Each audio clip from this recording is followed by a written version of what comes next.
¿Qué tal, público de Expreso TV? Bienvenidos a una edición más del programa de Hecho y Derecho, en el que abordamos temas jurídicos y de actualidad. Hoy nos acompañan, como siempre, el licenciado Adalberto Guevara Montemayor. ¿Qué tal, Pedro? Arnoldo. Y el licenciado Arnoldo Huerta Rincón. Pedro, Alberto. El 10 de febrero de 2014 se publica en el Diario Oficial de la Federación la aprobación de la reforma político-electoral con un plazo hasta el 30 de abril de 2014 para la aprobación de las leyes secundarias. En ese lapso de tiempo surgió la polémica por la creación del Instituto Nacional Electoral, anteriormente llamado Instituto Federal Electoral. Para ello, el compañero Adalberto Guevara Montemayor nos explicará brevemente los puntos principales de la reforma y sobre todo los que abordan la creación del Instituto Nacional Electoral. Muchas gracias, Pedro. Como bien lo indicas, a principios de año se publicó la reforma político-electoral a nivel país, a nivel general. Mucha polémica desató la cuestión de la creación del INE o la transformación del Instituto Federal Electoral hacia el Instituto Nacional Electoral. La reforma tuvo otros temas que abordó, pero específicamente en pudiéramos hablar de que ahora el INE, como su nombre lo indica, es nacional, tiene una competencia para que subsidiariamente pueda organizar las elecciones en los estados, lo que originalmente corresponde a los institutos electorales locales, pero dadas ciertas circunstancias, el Instituto Nacional Electoral puede llegar a organizar estas elecciones desde la preparación de la jornada, la celebración de la jornada, la entrega de constancias de mayoría, la declaración de validez de la elección, todos esos pasos que se componen de esta elección. Esa, digamos que es la novedad que envuelve en cuanto a temas de competencia en lo que la transformación que el IFE sufrió ahora hacia ser el INE. Hay una duda que surge mucho surgió en la opinión pública sobre si conserva su autonomía y sobre todo si conserva su condición de organismo ciudadano. Yo creo que sí, lo conserva perfectamente. Esa parte, digamos que sigue intocada. A los consejeros, digamos que en los requisitos que se señalan, entre muchos otros, es precisamente la no pertenencia a ciertos partidos políticos o la no pertenencia a un clero religioso.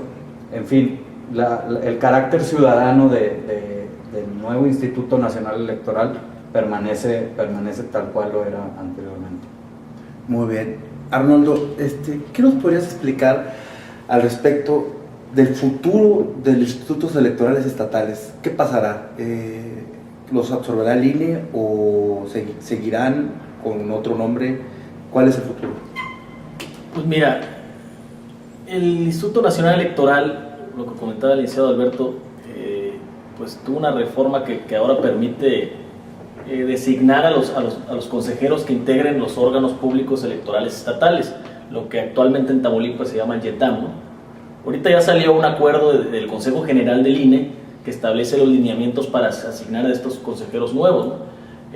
A los estados que tienen elecciones en el 2015 locales, les dieron un lapso de hasta, creo que el último día de septiembre de este año, para que tengan ya, para que ya se conforme ese nuevo órgano público, ese nuevo instituto electoral local, por así decirlo, pero que estos consejeros serán nombrados por el Consejo Electoral del INE, por el Consejo General del INE. Eso es lo más importante, que en realidad, cuando antes los consejeros electorales los nombraba el Congreso, el Congreso de la Cámara de Diputados local, ahora los va a nombrar el Consejo General del Instituto Nacional Electoral. Entonces, es una manera llámese, centralizar la política electoral de los estados, ¿no?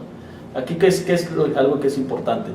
Es importante saber que los consejeros que van a integrar los órganos públicos electorales locales, puede que se llame igual, o sea, el de Tamaulipas no va a ser en este primer lapso, el de Tamaulipas tiene que integrarse con los nuevos consejeros, o pueden ser los mismos, pero hasta antes de la próxima elección local, es decir, hasta que tengamos un nuevo gobernador, hasta que tengamos un nuevo alcalde. Pero aquí, ¿qué es lo importante? Algo a destacar es que los requisitos que piden para los consejeros electorales locales no son los mismos que solicitaron para los consejeros nacionales, ¿no? Ni siquiera el órgano es igual. Sabemos que los ya designados ahora consejeros del INE fueron nombrados por el Congreso de la Unión, llámese la Cámara de Diputados, no fue el que los designó, y pidió unos requisitos que son diferentes porque a los locales ahora le están pidiendo incluso un examen, o sea, un examen profesional, un examen de conocimientos, un examen así, que no es lo que se les pidió a ellos. Y ahora el órgano que controla los estatales no es un órgano público como era no es un órgano popular como era el Congreso de la Unión, sino es el propio instituto, ¿no? Les quita autonomía, pues es algo raro porque la propia la ley secundaria que se llama el EGIPE, antes COFIPE, Ley General de Instituciones y Procedimientos Electorales, sí te establece que los órganos públicos electorales estatales van a tener una autonomía propia y una financiera, pero al final puede eso verse raro, ¿no? O sea, ¿será verdad eso en la realidad? No sé, te voy a decir por qué. Porque si nacionalmente ellos los nombran, evidentemente la propia ley te dice, ellos tienen también la capacidad de quitarlos, ¿no? ¿Y cuáles son las causas de quitarlos? A pesar de las que tiene cualquier llámese funcionario de ese nivel, que son las constitucionales, lo que se relacionado con el desafuero y ese tipo de cosas, ¿no? La remoción por responsabilidad política, pues también el propio Consejo General los puede quitar cuando tengan negligencia obvia o ineptitud obvia, cuando hagan una declaración incongruente, cuando den información sobre un asunto que no les pertenece. Es decir, el INE los va a controlar. Esa es una realidad. En pocas palabras, ¿se podría considerar una medida centralista? Yo creo que en cierta medida sí.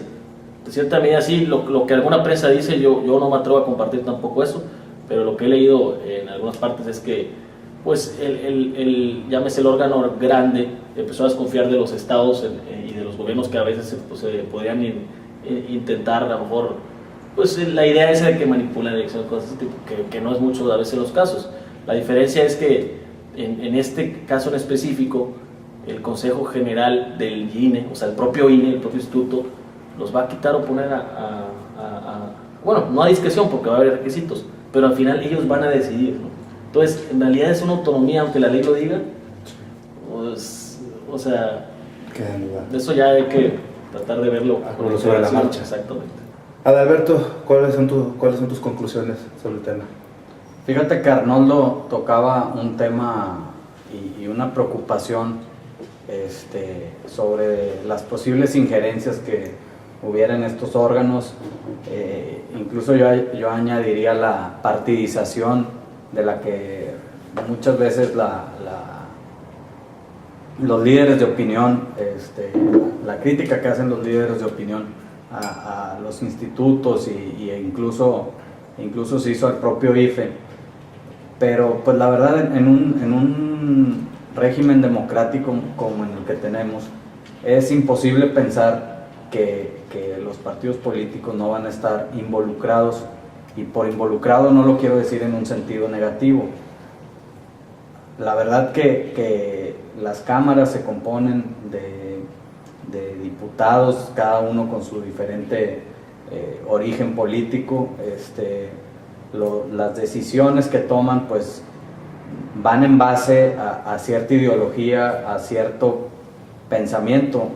Recuerdo el libro que escribió Luis Carlos Ugalde, presidente del IFE, sí, en aquel momento de la elección de Felipe Calderón, en el que en ese libro narra mucho cómo tuvo que andar gestionando él su inclusión como consejero general del IFE, y que pues realmente tuvo que ir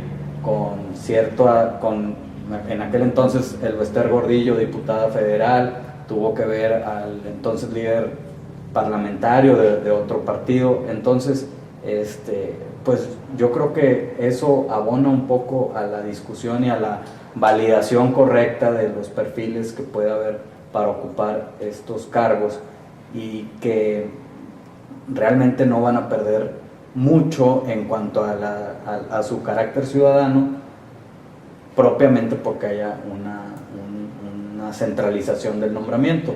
Pero bueno, vamos a tener un buen termómetro el próximo año, cómo se desarrollan los comicios locales en cuanto con estas nuevas conformaciones.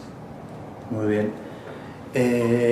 Arnoldo, ¿se pone en peligro la vida de los organismos electorales estatales? Pues es complicado de decir si se pierde. De que se pierde lo que era antes, sí, definitivamente. Va a seguir subsistiendo, va a existir. Incluso pudieran mantener el mismo nombre. O sea, cuando ves tú la ley secundaria, la ley IPE, la Ley General de Instituciones y Procedimientos Electorales, te habla en ese capítulo de organismos públicos electorales, ¿no? Y ahí te mencionas públicos electorales estatales, los lineamientos, las generalidades, cómo se integrarán, el funcionamiento, etcétera, ¿no? Y te lo deja así porque yo creo que también en eso fue una tipo de artífice inteligente, ¿no? ¿Sabes qué? No vamos a poner el título porque a lo mejor lo mantenemos. O sea, como para disimular este cambio de trasfondo. O sea, el YETAM puede seguir llamándose YETAM. Es probable que a lo mejor así se llame. A lo mejor, o cambie un poco el nombre, no sé. ¿Que va a cambiar el funcionamiento? Pues yo creo que sí, porque incluso va a haber una comisión especial, una comisión o una dirección, llámese de vinculación, que se llama así, vinculación con los órganos estatales, que todavía no me queda claro qué es la función. Dice que, pues, como su nombre lo dice, va a vincularse con los órganos públicos estatales electorales, pero en realidad será una vinculación o será una vigilancia. O sea, eso es otra cosa. O sea, que en la práctica ustedes creen ¿qué vinculación hay? Pues una vinculación, para eso está el teléfono, estás acá, estás revisando, pero en realidad esa vinculación yo creo que va a ir más allá. Va a ir más allá de solo la relación entre el órgano federal y el local. Yo creo que va a ser un tipo de hasta contraloría, pudiera ser. Hay un aspecto muy importante que dijo el compañero de Alberto Guevara, y es la proximidad de la elección del 2015, que será más o menos como el laboratorio de la implementación de esta reforma, y va a ser muy importante el papel de la oposición en cuanto a las medidas que habrá que corregirle a esa reforma y a las leyes secundarias.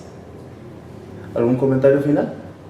No, pues simplemente reiterar un poco lo que Arnoldo decía, en el sentido que va a haber efectivamente una transformación de los institutos locales, no propiamente una muerte, sino simplemente una transformación, una nueva dinámica de cómo van a entender y cómo van a funcionar.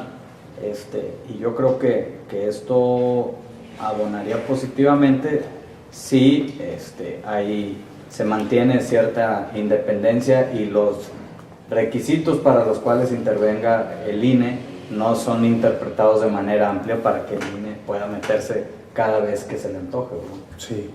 ¿Un comentario final? No, la realidad yo no tengo ningún comentario, solamente que espero que esta reforma sea para bien y que funcione en nuestro estado, ¿no? Y si no, pues tendrán que hacer las correcciones Si no, correspondientes, y ya le tocará a la próxima legislatura. Muy bien, damos por terminado un programa más de Hecho y Derecho. Agradecemos mucho su atención. Agradezco mucho tu intervención, Arnoldo. No, muchas gracias. Agradezco también mucho tu participación, Gracias. Alberto. Y nos vemos en otra próxima entrega. Hasta luego.